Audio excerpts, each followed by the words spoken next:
खंडवा में नगर निगम चुनाव को लेकर लोगों में उत्साह देखा जा रहा है।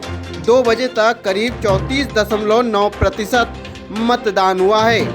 वहीं आपको बता दें कि 1 बजे के बाद मतदान केंद्र पर भीड़ बढ़ती हुई दिखाई दी, जहां सारे बूथों पर भीड़ नजर आई। साथ ही आपको बता दें कि यहां पर खंडवा में 105 वर्षीय बुजुर्ग हरिभाऊ सोलंकी ने वोट डालकर लोगों को प्रेरित किया। बता दें कि यहां पर खंडवा विधायक देवेंद्र वर्मा भी वोट डालने पहुंचे। दोपहर 1 बजे अपनी पत्नी के साथ आनंद नगर वार्ड में वोट डाला गया। लोकतंत्र की सबसे बड़ी खूबी है कि इसके अंतर्गत प्रत्येक व्यक्ति को अपना जनप्रतिनिधि चुनने के अधिकार हैं और इसी कड़ी में आज हमने हमारे शहर की सरकार अर्थात नगरीय सरकार नगर निगम के प्रतिनिधियों के लिए वोट करा और इस कड़ी में प्रत्येक व्यक्ति को दो वोट डालने अर्थात एक महापौर के लिए और एक पार्षद के लिए। मैं पूरे शहरवासियों से पूरे प्रदेशवासियों से अपील करता हूं कि वे अपने इस मताधिकार का प्रयोग अवश्य करें और निश्चित रूप से ये मताधिकार का प्रयोग हमारे जनता के प्रथम सेवक चाहे पार्षद हो चाहे हमारे महापौर हो चुनने में और साथ ही साथ हमारी सरकार बनाने में नगर की सरकार बनाने में महत्वपूर्ण कड़ी निभाएंगे। वहीं बात करें यहां पर मशीनों की तो खंडवा में कई तरह की शिकायतें भी मिली। बता दें कि कई बूथों पर मशीन खराब होने की शिकायत मिली, जिसको लेकर कलेक्टर एवं एसपी ने दौरा भी किया। आइए क्या कुछ कहा सुनाते हैं आपको। मतदान के दौरान कोई ईवीएम खराब होने की शिकायत नहीं मिली है। मॉक पोल के दौरान 2 मशीन खराब होने की शिकायत थी, जिनको रिप्लेस कर दिया गया है और अभी सभी मतदान केंद्रों में मतदान सुचारू रूप से चल रहा है। कितने क्या मतदान केंद्र बनाए गए हैं सर? यहाँ पे क्या सुरक्षा क्या दी जाएगी? ये 195 मतदान केंद्र टोटल नगर निगम क्षेत्र में है और जो पुलिस के अनुसार जो भी हमारे संवेदनशील मतदान है, जो हमारे मजिस्ट्रेट और पुलिस लोगों ने संयुक्त भ्रमण के दौरान चिन्हित किए थे, वहाँ पर पर्याप्त मात्रा में पुलिस बल उपलब्ध है और चूँकि शहर का कॉम्पैक्ट क्षेत्र है तो पर्याप्त मात्रा में सेक्टर मजिस्ट्रेट, सेक्टर पुलिस, उसके अतिरिक्त समन्वयक अधिकारी और मजिस्ट्रेट की टीम भी डिप्लॉय किया गया और चूँकि कॉम्पैक्ट क्षेत्र तो हम और एसपी साहब भी क्रिटिकल मतदान केंद्र भ्रमण कर रहे हैं। तो इस तरीके से सभी जगह शांतिपूर्ण सुचारू ढंग से मतदान चल रहा है। मतदान प्रतिशत सर कितनी गति से चल रहा है? अभी शुरुआत में 9 बजे तक की जो रिपोर्ट थी उसके हिसाब से लगभग 8.5% मतदान हुआ था, लेकिन अभी जब हम लोग मतदान केंद्र विजिट कर रहे हैं तो हर जगह अमूमन 250 से 225 के आसपास मतदान हो चुका है और जैसे जैसे समय बढ़ेगा मतदान का प्रतिशत भी बढ़ता जाएगा। करीब जो 195 मतदान केंद्र पूरे खंडवा नगर निगम चुनाव में है, उसमें से हमने करीब 28 को संवेदनशील आकलन किया है और उसमें हमने अतिरिक्त पुलिस बल लगाया है।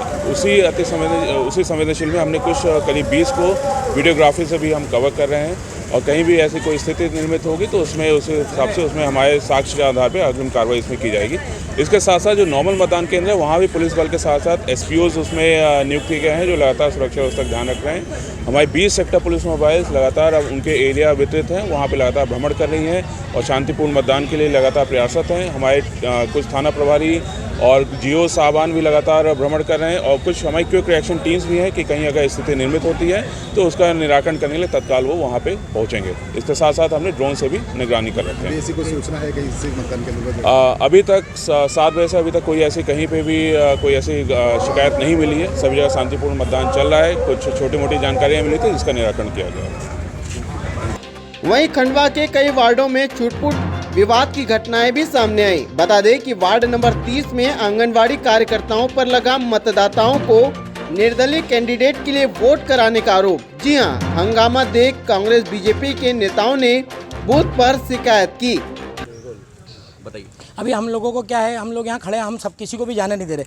वो लोग आ रहे हैं हमारे पास, प्रत्याशी लोग आ रहे हैं, सब बोल रहे हैं कि भैया वो हमारा मर्जी है, हम किसी पे भी डालें। बोले वो हमारे ऊपर प्रेशर कर रहे हैं। वो आंगनवाड़ी वाली दीदी, क्या नाम है, आत्मा भाई, बोले इस पे डालो उस पे डालो। हम किसी को भी किसी का डालने के लिए नहीं दे रहे। हम सबको हाथ जोड़ रहे हैं कि भैया बस जाओ आप वोट डालो। सबको वोट डालने का बोल रहे हैं। वो आंगनवाड़ी वाली होकर सबको बोल रही है कि यहाँ डालो वहाँ डालो वहाँ डालो। किसी को भी कुछ भी आंगनवाड़ी वाले को बोलने का हक नहीं है कि कांग्रेस में डालो कि बीजेपी में डालो कि निर्दलीय में डालो। हाँ, शिकायत करेंगे ना, क्यों नहीं करेंगे, 10 बार करेंगे। मैं हेमलता पालीवाल, मैं यहाँ से वार्ड क्रमांक 30 से कांग्रेस से प्रत्याशी हूँ। हम लोग देख रहे हैं कि सवेरे से यहाँ आंगनवाड़ी की जो पदम कुंड मस्जिद के वहाँ की आसमा भी हैं, वो लोगों को बरगला रही हैं वहाँ बैठकर, जबकि वो शासकीय कर्मचारी है। शासकीय कर्मचारी इस तरह का काम नहीं कर सकते हैं। तो हमने उस पर एक्शन लिया। अभी तो वो यहाँ से चली गई हैं, परंतु हम शीघ्र ही अब शिकायत करेंगे चुनाव आयोग से और उन्हें हटाने का वो करेंगे, क्योंकि किसी भी शासकीय कर्मचारी को किसी भी पार्टी का पक्ष लेने का अधिकार नहीं है। वो अपनी ड्यूटी करें और जो ड्यूटी नहीं करेंगे तो हम उस पर बिल्कुल एक्शन लेंगे। धन्यवाद। वहीं सभी बड़े बड़े दिग्गज अपना वोट डाल रहे हैं, जहां पर बीजेपी प्रत्याशी अमृतामर यादव ने दादाजी मंदिर में दर्शन करने के बाद मतदान करने पहुंची एवं मतदान किया। जहां बीजेपी प्रत्याशी अमृतामर यादव ने कहा कि जनता में काफी उत्साह है और भारतीय जनता पार्टी विजय की ओर अग्रसर है। साथ ही आपको बता दें कि कांग्रेस की महापौर प्रत्याशी आसामित मिश्रा ने भी दीनदयालपुरम में स्कॉलर्स डेन में अपने मत का प्रयोग किया। इसके साथ ही पार्षद पति अमित मिश्रा भी थे। साथ ही आशा मिश्रा ने वोट डालने के बाद शहर के नर्मदा जल और बदहाली के मुद्दों पर जीत का भरोसा दिलाया।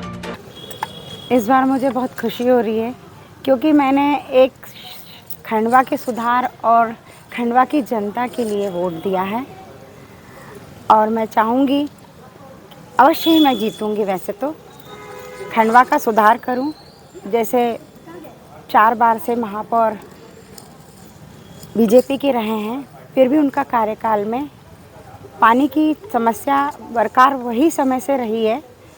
आज 15-16 साल से जल योजना आ गई है, लेकिन कोई सुधार नहीं है। तो मैं अभी बहुत खुश हूँ कि मैं जीतूँगी और खंडवा की जनता के लिए सुधार का कार्य करूँगी। यानी कुल मिलाकर खंडवा शहर में चुनाव शांतिपूर्ण तरीके से हो रहे हैं। फिलहाल देखना यह होगा कि जनता किसे जिताकर अपने बीच लाती है। News India TV9 bureau report.